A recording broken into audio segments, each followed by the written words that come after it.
I guess I need to take myself off mute first. Hello and welcome to the Book Buzz Show, and I'm your host, Cheryl Brooks. And if you're new here, welcome. And if you're returning, welcome back.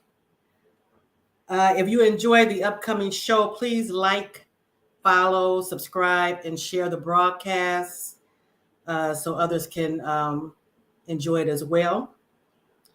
For those of you who are new here at the Book Buzz Show, we do talk about the book and the characters. However, I normally don't give any major spoilers, nothing that would ruin the book for anyone. When I do major spoilers, sometimes I do, I normally tell you ahead of time. The Book Buzz Show is now also a podcast. So you can check us out at the Book Buzz Show with Cheryl, wherever you get your podcasts, and make sure to go follow the podcast so you can listen to it when you're on the go. And also, there are some amazing things on the horizon with the live stream and podcast. So stay tuned for that. Today, we're going to do, I'm going to do something different and do a giveaway that I'm going to start doing every so often on the show. The giveaway is from the previous broadcast. So you would have to have watched the previous broadcast to know the answer, or you have to check out the replay. And I'll get you the question for that later on in the show to give you a chance to win the prize.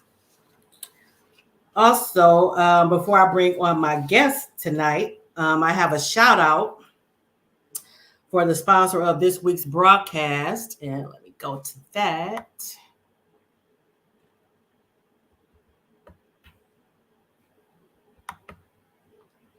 All right, one of our sponsors for this week's episode is the Detroit Style brand. And the Detroit Style brand supports and showcases the city of Detroit through their apparel.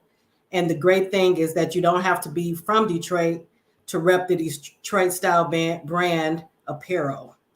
So make sure you go and follow them on their Instagram page at the Detroit Style brand and check out their amazing merchandise. They really do have some great items, so check them out. In addition to that, we also have advertiser for tonight. And with the advertising, I also like to shout out real estate agent Deanne Jordan, the CEO Realtor. And Deanne serves the metropolitan Detroit area here in Michigan. And with Deanne, she is passionate about helping African American communities in particular become homeowners. She also helped me and my husband with our home buying process. So just a little personal note, and she did a great job. She made the process much easier. You can follow Deanne on Facebook at Deanne Jordan, the CEO Realtor, and Instagram at Deanne Jordan underscore the CEO Realtor. And then you can also email her at the CEO Realtor 5, that's the number 5, at gmail.com. So yeah, please check her out if you're looking to buy a home and you're in the Michigan area. And then also check out the Detroit Style brand for their apparel. All right. And now I'm going to bring on tonight's guests. We have two authors who co-wrote the book that we're going to discuss tonight. The book is Soldiers of Love, Beautiful Scars by N'Tyse and Untamed. And I'm going to bring them on now. Hello, ladies. Hi, hello. Hey, How are you? good and welcome. All right. If you could, it doesn't matter which one goes first. If you could let the audience tell them a little bit about who you are and what you write. Go ahead, Untamed. I knew she's gonna throw me out there first, y'all. Well, hello, you guys. My name is Untamed. I'm an author. I have written, I think, about 14 to 15 books now in the Okay. urban fiction, some crime thriller arena, and urban romance. I am from Georgia. I have three beautiful kids, one wonderful husband who I will be married to for 23 years on the 16th. It's this Saturday. And I just love to write. I love the community, and I love that I have written this book with Entice called Soldiers of Love, and it has been a soldiering of love to bring this book to you guys. But it's definitely been a wonderful experience and a learning experience and a growing experience. All right. Entice. Yes, same here. I am a Dallas, Texas native. I've been writing since 2007 professionally. I have about a dozen books under my belt, some ghost written. And Soldiers of Love is my latest, and it falls in the genre of urban romance. So, in addition to being a writer, I'm also a screenwriter. Well, I should say, in addition to being an author, a screenwriter and a film producer. Married. To a wonderful, wonderful man, one of my high school sweethearts, and also the mother of two. All right. And I think we have. I think I saw a comment. Let's see. I thought I saw one. All right. For the people who haven't read the book yet, can you tell us a little bit about what the book is about? Yeah, actually, it's an amazing love story. Got a little bit of nostalgia in there if you love the '90s, Untaming our '90s girls. So ultimately, it is about that first love, and it's about really, kind of venturing back to that time when you first felt love or had a feeling for someone other than yourself, and that's really what it's about, that first love, and really understanding what love is. And I can tell you that from just reading it, it took me back. It put me in my teenage mind frame, and I Yes, can relate big time. yes, And I think I read that the book is inspired by real events. Is that correct? It is, yeah. yes. Whose real events? You want to say? Look. We have a pact. All Man. right.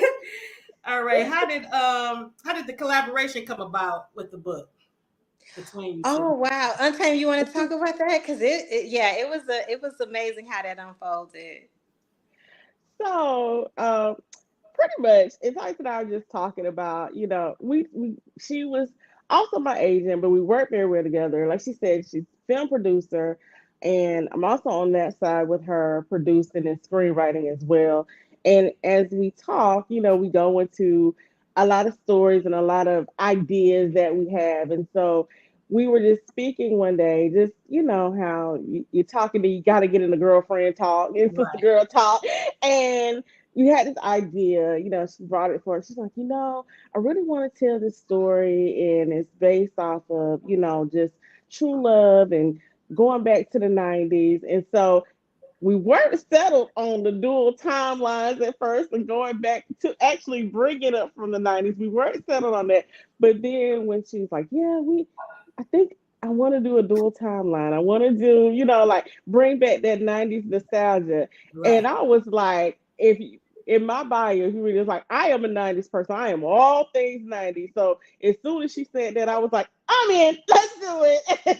And, just kind of talking about these characters and, giving them life and just molding what we wanted the story to be about, and between Quincy and Liberty and Zion, and it just turned into this beautiful story that was so reminiscent. Like you said, you were in your teens, I was in my teens, and a lot of us were in our teens going into adulthood, young adult women, and how those first love. And those friendships really impacted us and how things were in the 90s and how we were built and how we were raised and how it truly made us into the women we were through all of the trials, the triumphs, everything. And so it was just an era that I always say, if you didn't live it, you had to be there. And so Right. because we were there, we were able to just craft and mold this beautiful story. And it just felt so good in a way to relive, our past through these characters. And Tina, she says she loves the old school references for sure, and I did too. I did too. Yes. And even though I wasn't a teenager in the '90s, I was a teenager then in the '80s. But I still, of course, could relate because I was still early 20s Yeah. in the '90s. Hi, Lisa. It looks like Hello. it's showing me that for some reason something's going on with Facebook, so we're right now only on YouTube. Okay. So I don't know what's going on with that. But now, what was the writing process like with having a co-author? How does that work? That one was interesting, but the beautiful thing about this is that Untamed and I have already written projects together before. So we kind of already had some experience, with working with one another. The way our process worked, we started with an outline. And she would take on a few chapters, I would take on some chapters, and we would just kind of go back and forth. And reread over each other's works just to polish it up. And once we really got our rhythm in, we got it in. I was telling, we did an interview and we were able to say and really bring and share this in transparency. Our writing, we married it so well, our styles, that we almost couldn't even recognize who wrote what when we were finished. Yeah, that's I was going to actually say that because I've read other co-written books, and you can tell the difference when when one picks up and the other one leaves off. But with this one, I couldn't tell. It was like one voice, so that was Yes. Yes. pass off to you on that.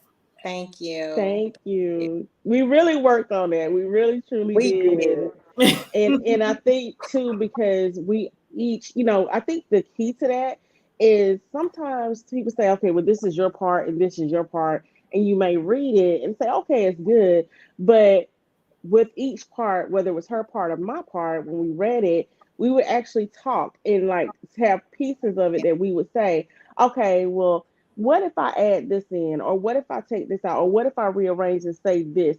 And so that way, even if she wrote like the chapter in totality, you Right. still had some of my input, my voice, and the same way with her. And so I think, especially even with that little bit, it changes the dynamic and it fuses, because now I get to understand, in totality where her mind frame is. She understands where mine is, and we can fuse that, and it kind of redirects your writing. So I think that's important. But you did an Absolutely. excellent job because I couldn't tell. I'm like, it was like one author wrote this. We couldn't tell. So we knew Good. if we couldn't tell, we knew that readers would not be able Yes. to distinguish the two because yeah, I was like, okay, I don't know who wrote this part. I gotta go dig. We have to go dig through past notes just to figure out who wrote what. Right. It's like, did you say this or did I say this? It's like, this is really good.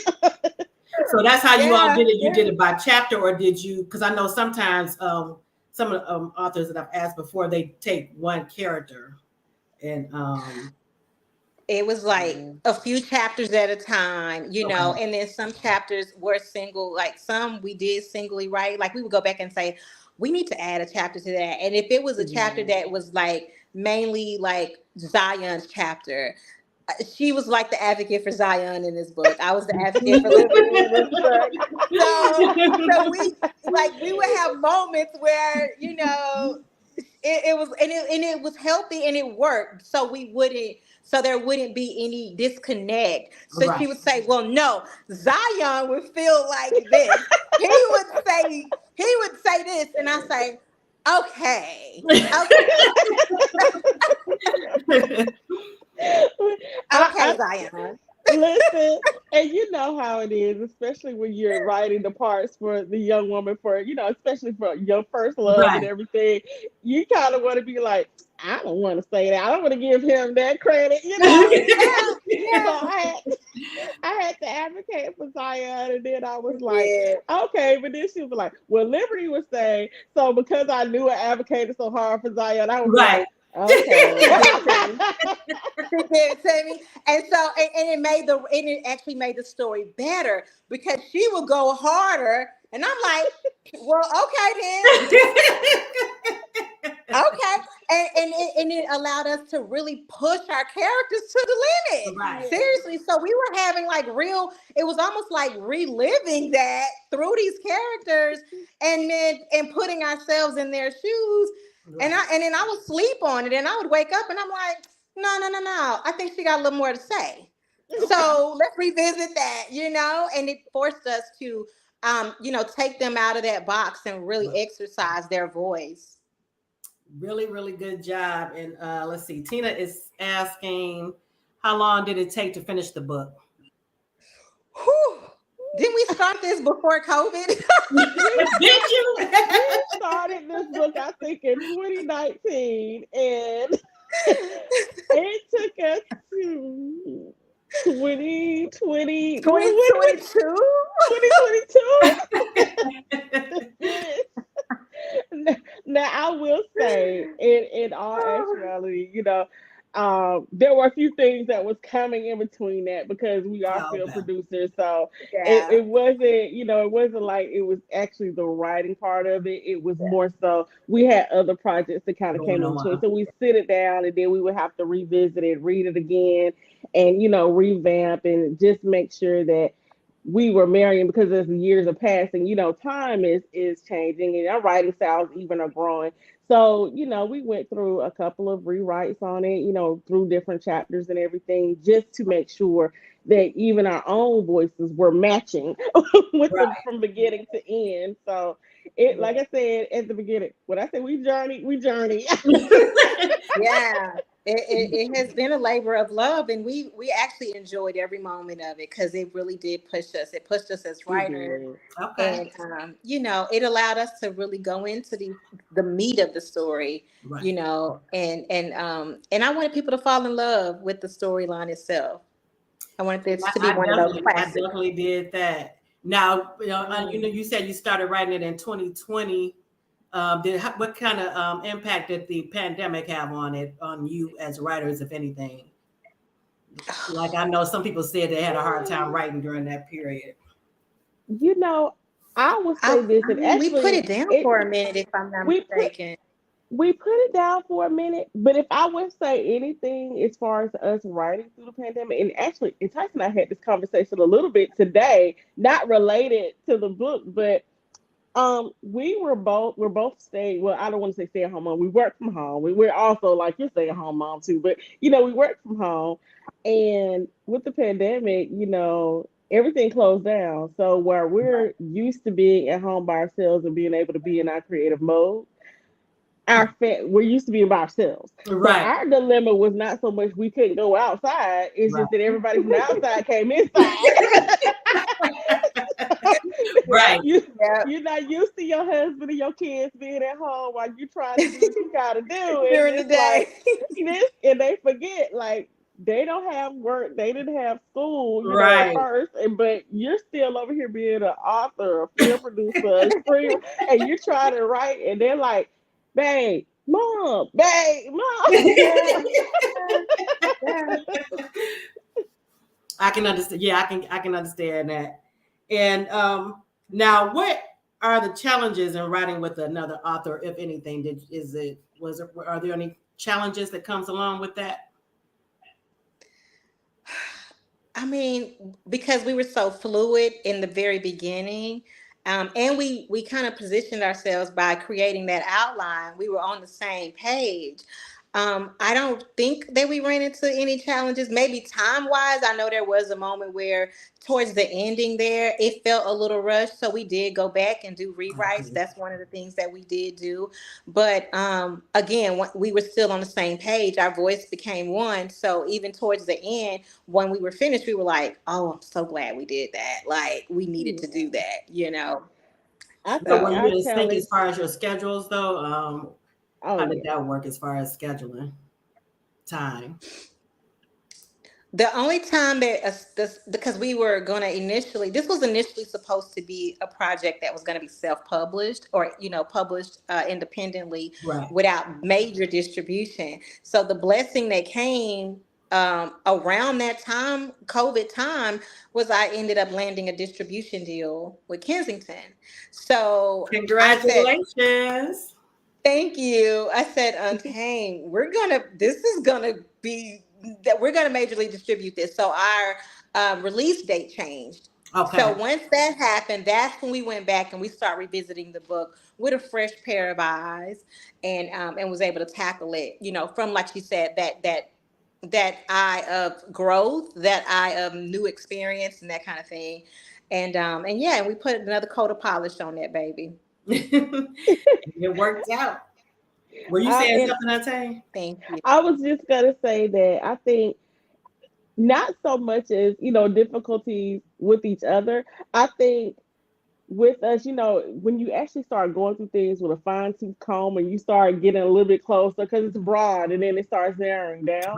I think what was probably pulling my hair out was this time frame in the 90s with this Oh outline. yeah, because you know I what, Cheryl, I left that to Untamed. Oh, I really? said, honey, you got That the was your timeline, okay? listen. project.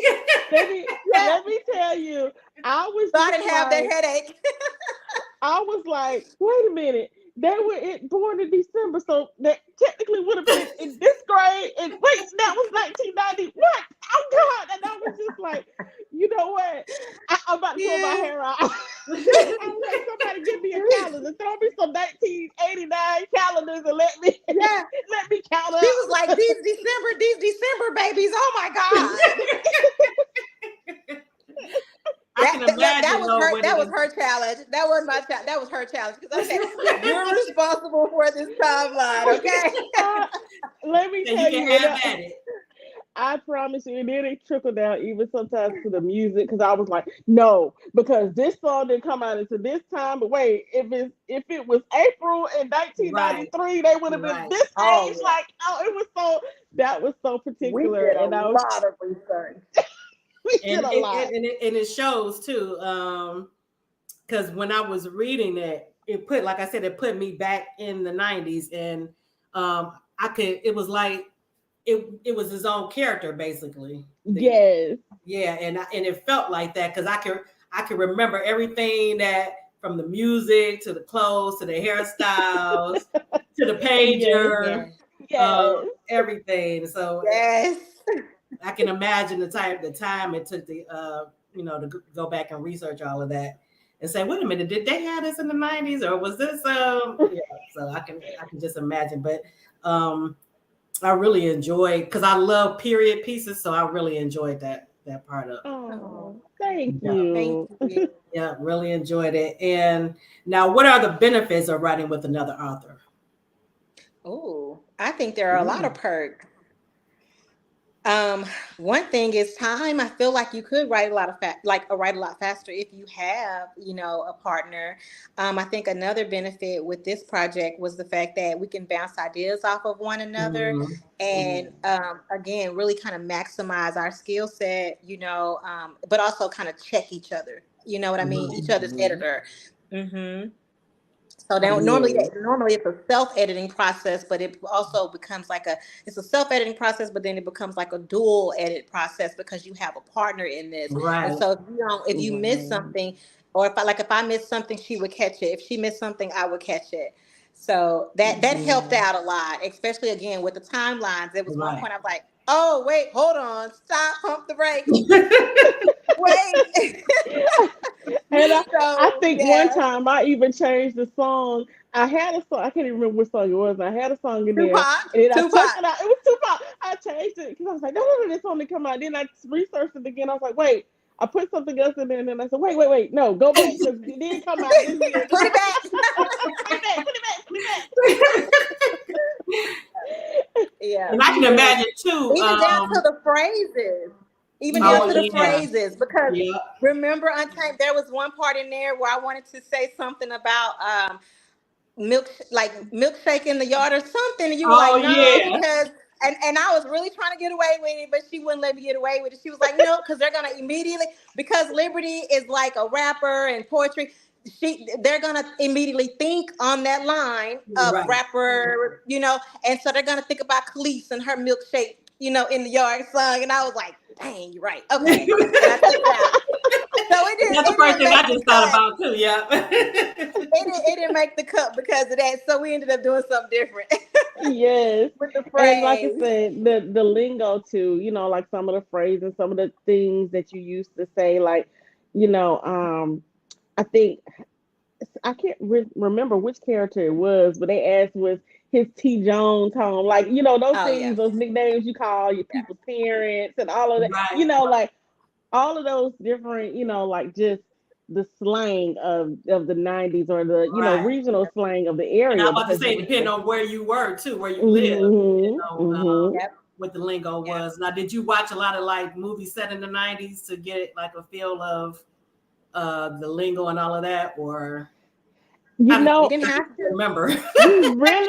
we really didn't have to watch a lot. Now, what I did do was for a lot of that, it was more like Google research, Googling like Okay. Wikipedia, and to make sure to line up the years, because of course, with the timeline of them going from young children all the way to adulthood, you have to make sure you're actually timing that in the time period, especially if you're going to use it during a certain time in their life.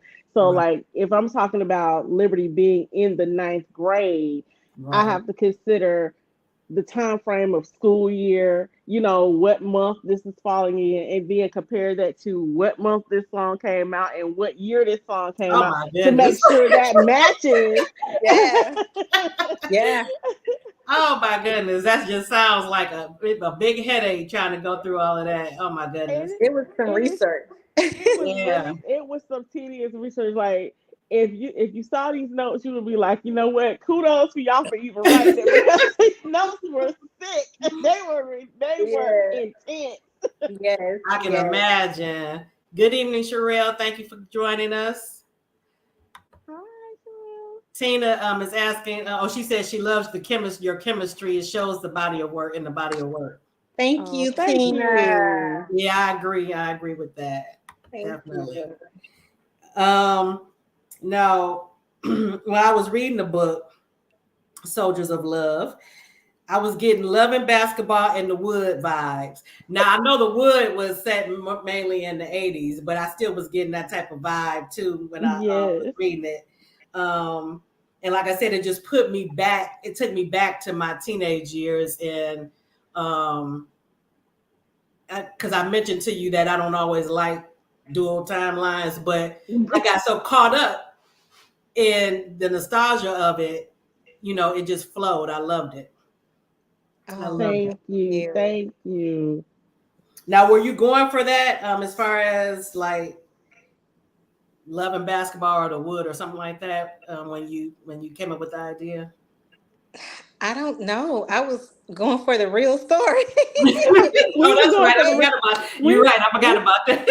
we were Yeah. going for the real story. But I will Yeah. tell you what was probably a bigger influence on the both of us was that we both loved the TV show that got canceled and not which when the Love Is. Love Because is. Love Is was I think they only had one season, but I that can't was even when remember because I can't place it. I was trying to place it when you said that. so Love Is was the story about Amara Brock and what's his name? Akil Brock.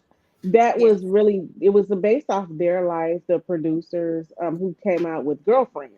Okay. And they were right. It was like he, was a struggling writer and she was a show writer, one of the young ones, like when they were first coming out with the in the 90s with these all black shows and Right. how they were falling in love. But the actual television show itself, they started out like it was like a testimonial. So you see them in the present day and they're discussing, how they got together, their love life, Okay. and then they reflect on, what happened like from this time that they met.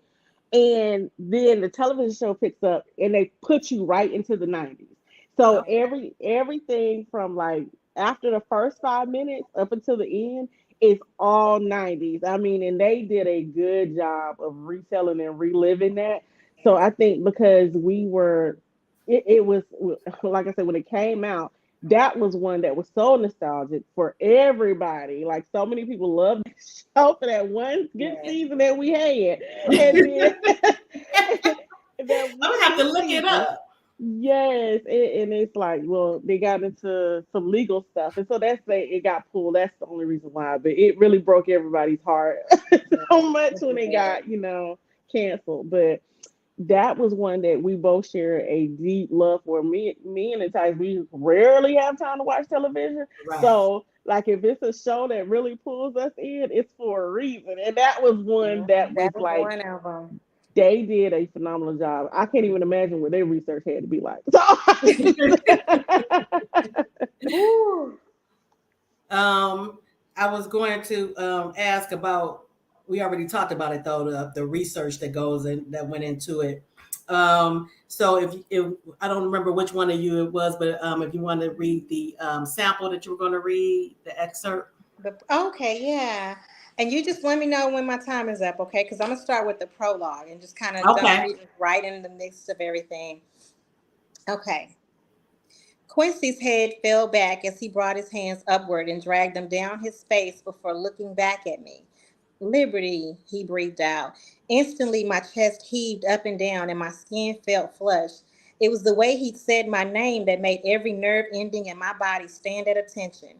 Although I was suddenly fearful of the next words that seemed to dance on his lips, I had to hear this. I had to know if I had some merit to cuss this woman out. Surely, if he admitted some wrongdoing, Eva's tongue lashing wouldn't even scratch the surface of what I'd implode onto Quincy. Don't you liberty me. Who is Eva and why the hell is she calling your phone rather comfortably in the wee hours of the morning looking for some quote unquote friendly advice? Quincy exhaled nervously. Still, his voice must have been stolen because all he could do was stare at me, not fully awake. Leaning back, my face turned into a deep scowl. I crossed my legs and unlocked my phone. Since you're on mute, let me help you out. In a matter of minutes, I had everything I needed in the palm of my hands. Eva Marie Campbell, 36 years old, no kids, no husband, nurse, lived in Dallas, Texas, then moved to New York City, and is now back in Dallas, Texas. Formerly a member of Mount Olive Baptist Church, your childhood church. Mother's name is Vanessa Benedict Campbell. Father is Everett Ignacio Campbell. One sister, Victoria Inez Campbell, right? No criminal background. Drives a smoke gray Acura, lives in Cedar Hill, and works out at Z Fitness. Should we take a drive over to ask her in person what you obviously can't seem to answer? With a hair toss, I placed my phone on the TV stand after displaying my investigative journalistic skills, then folded my arms with my legs crossed, awaiting his response. Quincy brought his steepled hands to his face. It's not what you think, Liberty. He rested his hands on his waist, eyeing me momentarily. When he seemed to resolve within himself that I wasn't going to let this go, he tossed his hands in the air and slowly took a seat on the edge of our bed. She's an old friend. We did grow up in the same church together, and yes, she used to work at Bangstein years ago. Tell me something I don't already know, Quincy. Like, why the hell is she calling you at 2 in the morning? Babe, please calm down, he said, and quickly shifted gears when he saw the steam that seemed to be visibly floating from me. She has cancer. But you're no doctor. I didn't mean to sound so insensitive, but this woman had infiltrated my marriage. His forehead crinkled with his face turned up, visibly touched by my words before he could catch himself.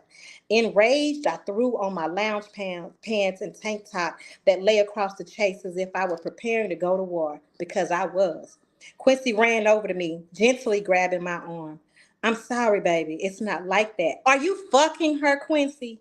My words sprayed like bullets and seared into him. What? No, no, he declared, trying his best to keep me pinned in place. Liar! I seethed with vibrato as my lips quivered. Emotion consumed me as the possibility that my husband had been unfaithful hit me like a ton of bricks. Let me go, Quincy. I'm not stupid. Let me go. No, baby, not until you calm down, he said sternly. He lightly gripped my chin with the cup of his thumb and index finger, forcing me to look up at him. I'm not cheating on you. I've never cheated on you, and I never will cheat on you. Come on. I'm not that kind of man, Liberty. I love you. Does Miss Body Party know that you don't cheat on your wife? My eyes zeroed in on him for answers. I folded my arms, giving up my momentary efforts to flee since he wouldn't move out of my way. Quincy's head fell forward as he placed his hands on my arms. I will tell you everything if you promise to calm down and allow me the opportunity to explain. Momentarily, I considered his request, and against my better judgment, I sat down on the chase and nodded for him to continue. I'm listening. Okay, Eva is a woman I've known since childhood. We did go to the same church. She did used to work at Bankstone. When Carlos had his cookout, she was there. We caught up on old times. She confided in me about the cancer, and we exchanged numbers so she could keep me up to date on what was going on with her health. I didn't really believe she would call, but she did. Somewhere along the way, it became two friends talking and keeping each other lifted. I swear, that's all it was. If that is all it was, then why is she calling you only while she believes that you're at work? Why does it sound like these talks are a lot more intimate than they should be? Why don't I know anything about her or this? And why was she at your friend Carlos's cookout? I pressed. Quincy slid his hands down his face. She knows somebody Carlos knows. I'm not 100% sure. I didn't invite her, and it wasn't my business why she was there. All I know is that she was there. I took a beat, allowed him to gather his truth, rearrange his lies. Quincy groaned before exhaling deeply. Deep down, baby, I knew you might have an issue with Eva calling me. And please believe me, I didn't want to disrupt my household. And at the same time, I wanted to be there for her as a friend. If you knew I'd have an issue with it, then why didn't you come to me yourself instead of waiting for me to find out like this? Because then it looks like you're hiding something. He cast his eyes downward. That's when it dawned on me. Wait, you knew she had a thing for you, didn't you? Pause there. Very good, very good. It brought me back to, and you did very well with the inflection and everything. I love it. You did. I was over here moving my head and going back and forth. Right. Well, you got to remember, Liberty's character. I was an advocate. That's right. So. That's right. And at first, I was like, when I read that scene, I'm like, I was looking at Quincy a little side-eyed, but yeah. But then further into the book, Liberty ended up doing the same. It was the same scenario, but so I'm like, okay. But, a little twist on love. Right.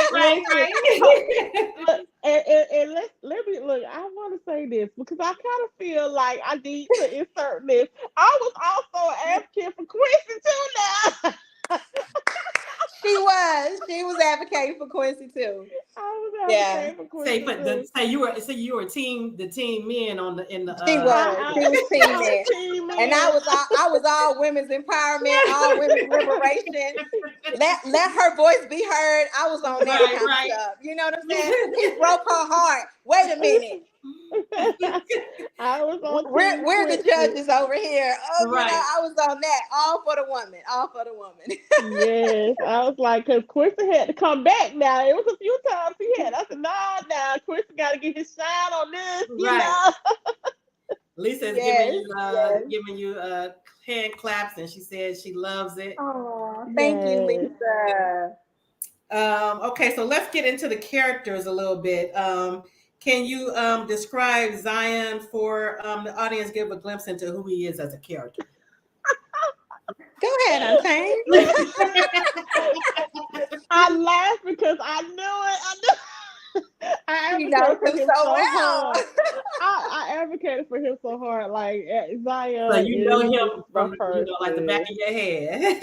Yes, I know Zion like the back of my hand at this point. So Zion, he is. I would like to say that he's basically the same. He's a two-sided coin, and unfortunately, there's a good side, there's a bad side, but at the end of the day, he's a good person on the Mhm. Yeah, inside. He's a good yeah. person. He makes some really bad decisions that he doesn't know how to come out of, and it's all kind of stem from his home life situation as a kid and his actual struggles. He looks at life differently because he's a male, and he's a black male. And those circumstances in his eyes make it difficult for him to just kind of overcome and, do the things that he knew he needed to do. He didn't know how to do it because he didn't have anyone to kind of lead and guide him in that direction. Right. And sometimes the people you look to lead and guide you, they're kind of going down the same path. And so that's what he did. He had his one mentor, but he was down the wrong path as well. But it felt like he had a father figure, in that person. Mhm. But Zion, he really he loves his family. He loved liberty. Um, a stand-up guy, wanted to be able to take care of her, wanted to be able to take care of his mom, his sister. Um, just make some really bad and tough decisions and things that he regretted and knew that they were wrong, but it was just what he had to do to survive. Right. And so that is who, Zion is, and it's really difficult sometimes. I know sometimes even with the readers we get feedback, they wanna kind of be upset with him, but then they kind of think about it. They was like, he really had a lot of odds stacked against him, but you never saw the bad without the good. And that's what I love about it. And that's why I advocated for his character so hard. It's like, even if he was doing this thing, you always knew his intent and you always knew his Right. heart. I agree with that. Yeah. And then based on his age, he was doing the best he could at the age, at the young age that he Yeah. was too. And like you Yeah. said, with the home life that he had. Yeah. Um, now, Entice, can you describe Liberty? Absolutely. um, I think that Liberty, because she also had a lot of childhood trauma, and what she watched her mom endure with the domestic violence and things of that nature. I don't believe that Liberty knew what love really was. And because the ideation of it was, okay, as a teen or child, she watched her mom love someone who was Right. emotionally and physically beating her. So I Right. think she had the wrong definition of love all that time, and I think that really played into, or at least we tried to make sure that that stood out in the storyline. And again, that childhood trauma, just like with Zion, which is how their connection eventually, how that became nurturing for both of them, was because they had one another to lean on during their tough Right. time, when they were enduring what they were doing at home. And again, a lot of times that's where those childhood bonds form, and you call them soul ties, because you start to attach yourself to someone because y'all share similar trauma. Right. And that's what happened Hmm. with the two of them. So in her mind, we played on different terminology: twin flame, soul ties, things of that nature. And she believed that, I'm supposed to love him because she watched her mom love someone who was doing what he was doing to her. So in her sense, I have to help him. I have to be there for him. I have to put up with this, because this is what love is, and this is what Right. love looks like. So that, bearing all that in mind, I think that's why Liberty, held on. So if anything with her, I was thinking she's a person that loved hard. I think she was a person that, she, if she got it wrong, it was was because she believed in him so much and didn't want to see him go down the wrong path. Right. And I think again, it definitely, played into her past experience as well, what was happening in her home life. And it was Quincy who opened her eyes to something different. Right. And that actually resonated too because I just remember being a teenager and you see where the guy, and then this is from a female perspective, where the guy just becomes your entire world, and to the Mm-hmm. point where you basically neglect yourself. Mm-hmm. Yes. At Yes. the you do everything for him at your own expense. So that resonated too. I saw that a lot growing up, and so that was very true to life for me. Yes. Yes. Yes. Yeah. Now Quincy, how would you describe his character? Um, I would say Quincy, he knew that he was in love with Liberty when he first laid eyes on her. I think it was a love at first sight.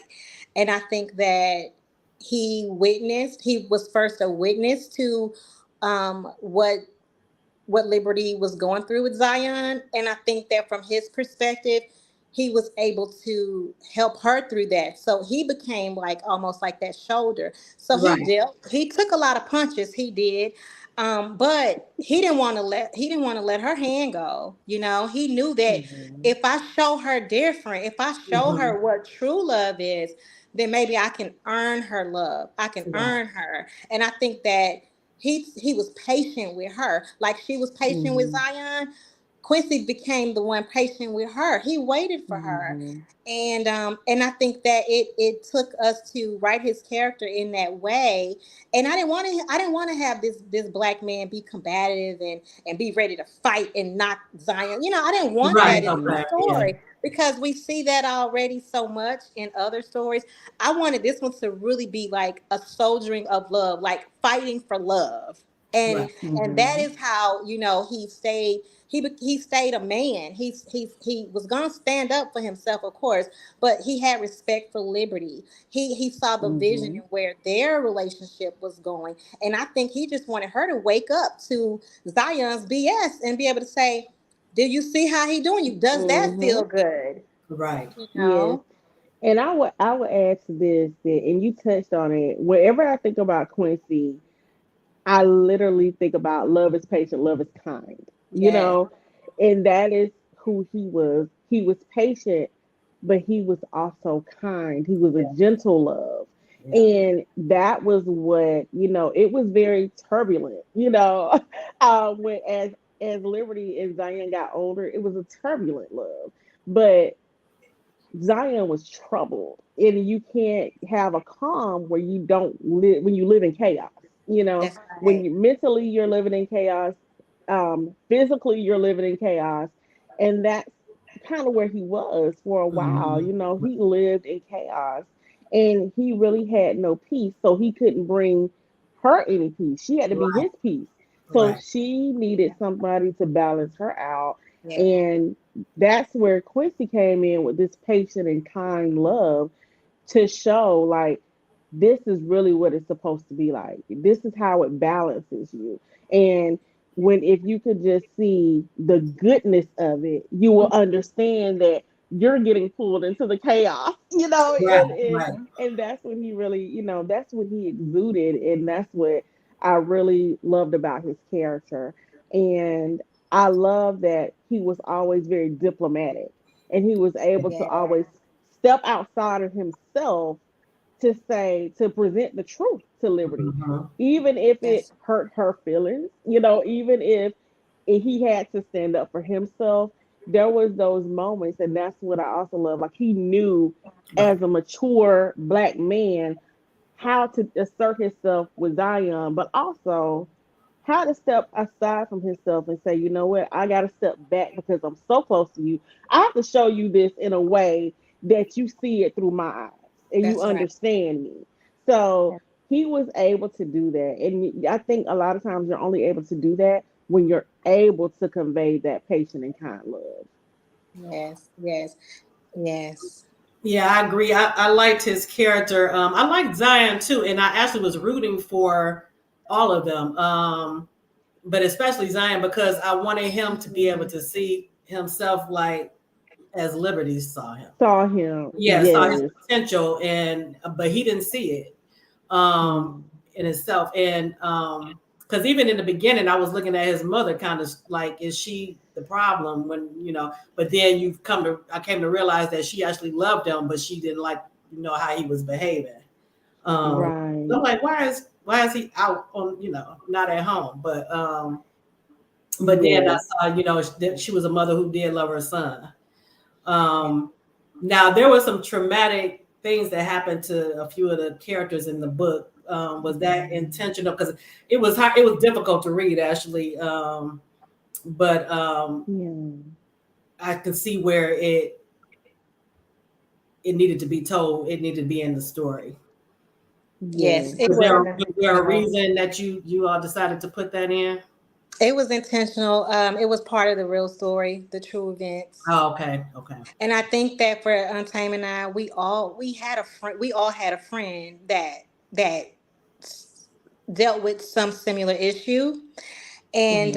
And if you were like Liberty, if you were that sounding board or that person that people felt that they could confide in, hmm you knew that you had certain friends at home going through certain things, right, and true, we needed somebody in the story.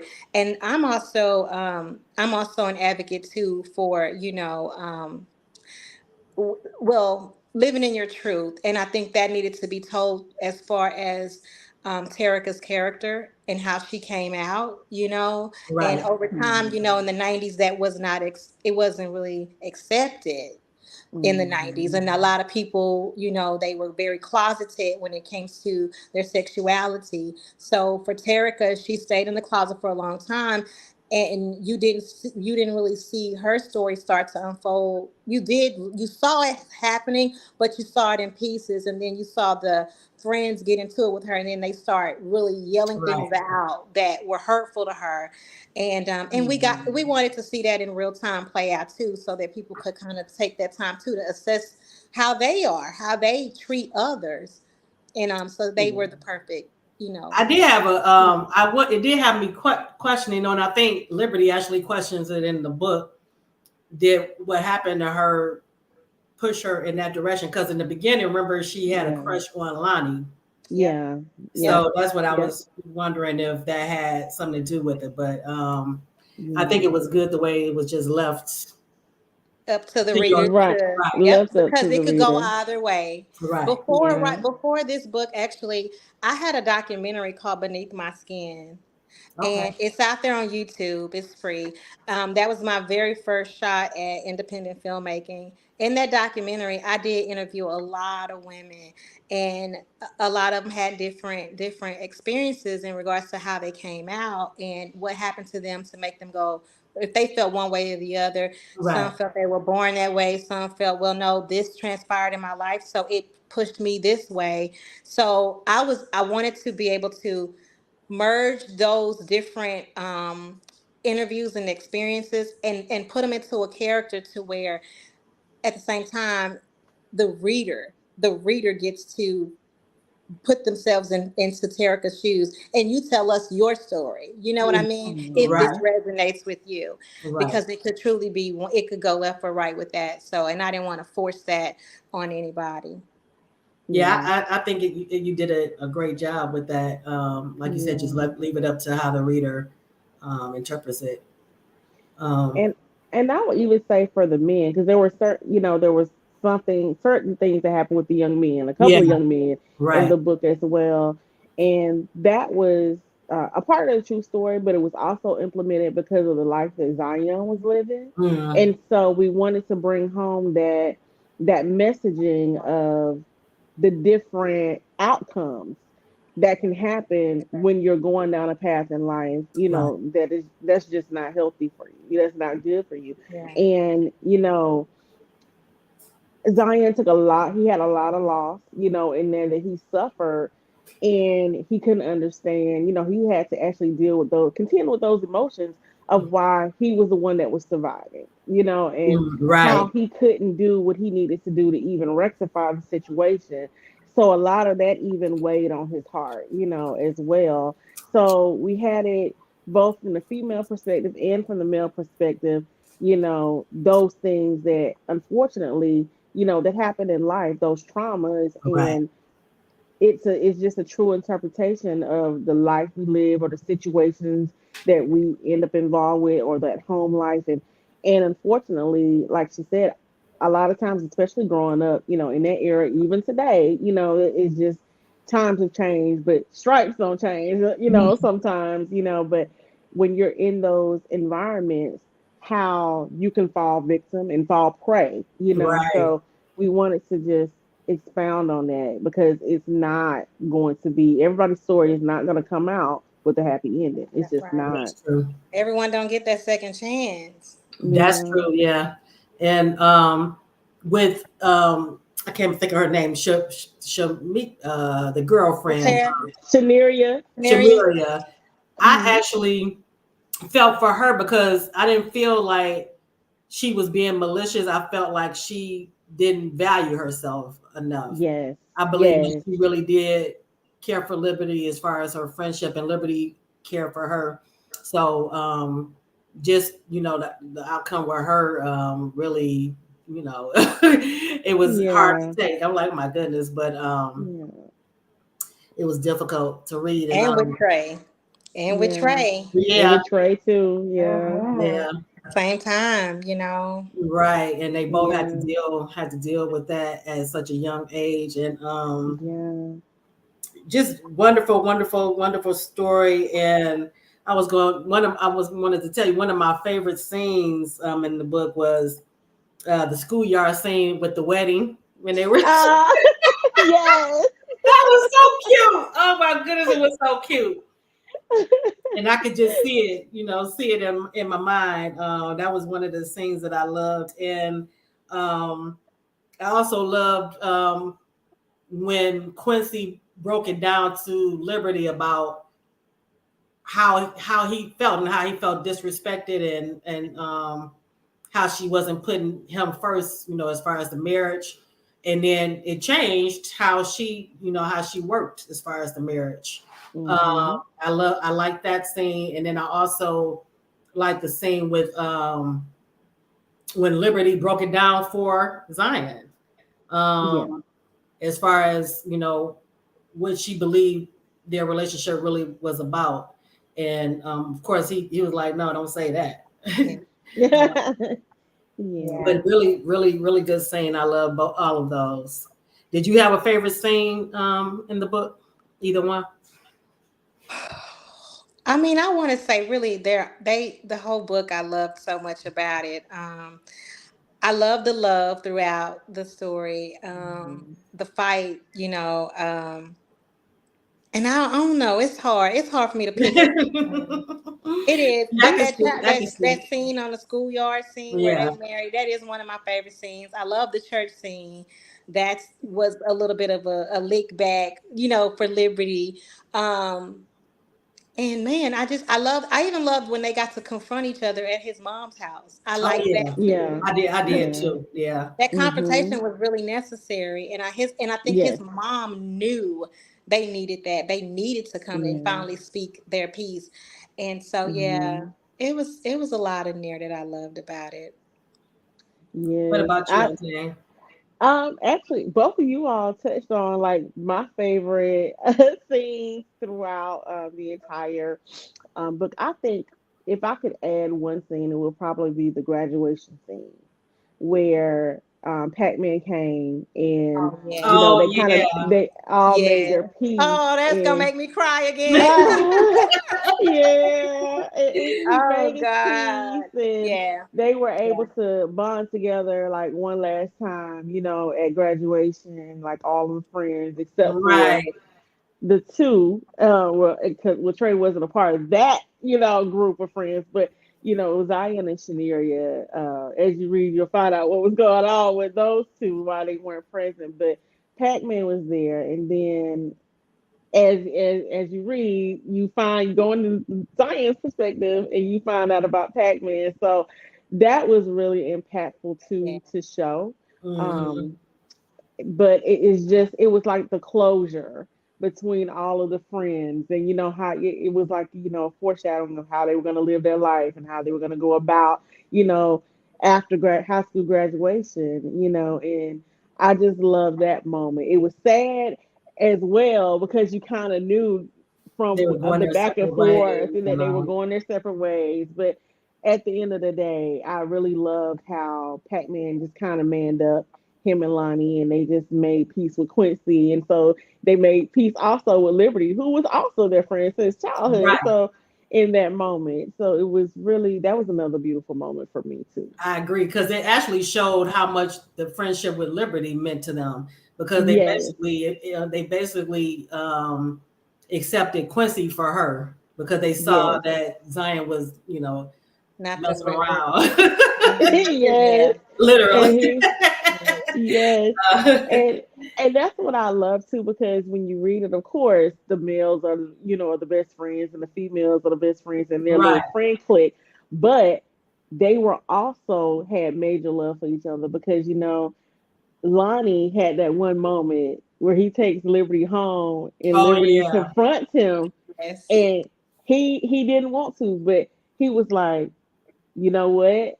As my friend too, you know, he had to tell her, he was real with her in that moment. And that's the one thing that I loved about Lonnie. He was like, yeah, he that's my dog, but you're my girl. So I'm Right. gonna be real with you in this moment, as real as I can be without betraying my boy.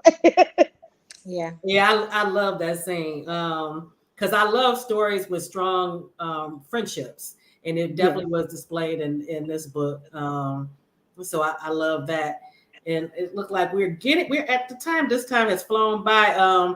But I did want to mention that the story unfolded differently than I thought it would. um, but that I was okay with it. Yeah, I didn't mind it at all. I felt like everybody still got what they, were meant to get out of everything, and that, they still came together.